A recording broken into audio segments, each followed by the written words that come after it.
আজ আসুক বাড়িতে বড়নাথ বউ, পই পই করে বারণ করলাম একা একা বাড়ি থেকে বেরিও না, সেই বেরোলো। হ্যাঁ ঠিক কথাই তো, মানে যদি যাওয়ারই ছিল বাড়ির বড় কাউকে নিয়ে যেত না, মানে যদি পিকুকে কনভিন্স করারই ছিল, কাউকে কিছু না বলে না জানিয়ে এইভাবে চলে গেল, ঠিক করেনি এটা দিদি ভাই। ওই তো নাত বউ এসে গেছে। কি ব্যাপার বাছা, তোমাকে আমি বারবার বারণ করলাম একা একা বাড়ি থেকে বেরিও না, ঘরে গিয়ে দেখি তুমি নেই। তারপরে আমার হাত ডাক শুনে রোশনি এসে বলল তুমি নাকি পিকুর বাড়িতে গেছো মধ্যস্থতা করতে। বড় মা, আমি গেছিলাম যদি কথা বলে সমস্যার সমাধান হয়।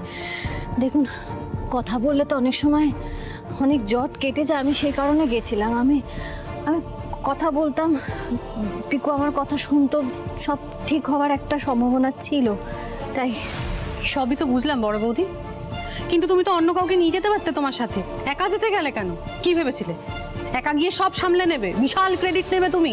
হ্যাঁ, আর মানে গিয়ে তো কোনো লাভও হলো না দিদি ভাই। রশনি আমাদের সবকিছু বলেছে, পিকু তো উল্টে আরো রেগে গেছে। ছোট, আমি একটা চেষ্টা করছিলাম, চেষ্টা।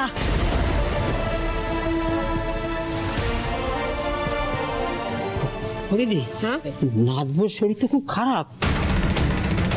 কি হয়েছে বড়নাথ বউ?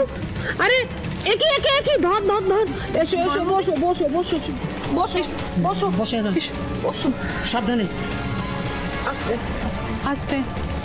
দাদা জল নিয়ে আয় রাইমা। হে ভগবান, এ তুমি আমার কি ক্ষতি করলে? আমার বংশের প্রদীপ আসবে, হায় হায় হায় হায়। ও বড়নাথ বউ, একটু একটু হেলান দাও। দেখো তো কি কাণ্ড বাঁধালে বলো দেখি। তোমাকে বাড়ি থেকে বেরোতে কে বলেছিল? আপনি চিন্তা করবেন না, সব ঠিক হয়ে যাবে। কে বলেছে ঠিক হতে? একবার যদি কোনোভাবে এই সবের মধ্যে বাচ্চাটার কিছু হয়ে যায় না, ব্যাস ব্যাস, তাহলে আর কথাই নেই। বলি ওষুধ টষুধ কিছু নেই? হ্যাঁ আছে আছে বড় না, ওই ওখানে আছে ড্রয়ারে।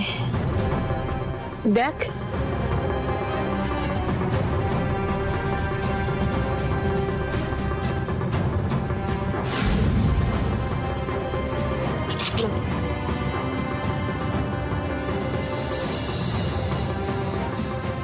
আস্তে আস্তে।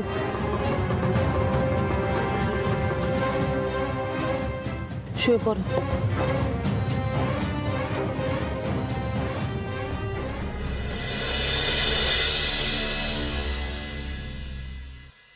ব্যথাটা এখন কমেছে তো? কমেছে ডাক্তারবাবু, কিন্তু পুরোপুরি ব্যথাটা যায়নি এখনো। আমি না একটা বলতে চাই, জুনিয়র না সেই অর্থে নাড়াচড়া করছে না। ও ঠিক আছে তো ডাক্তারবাবু?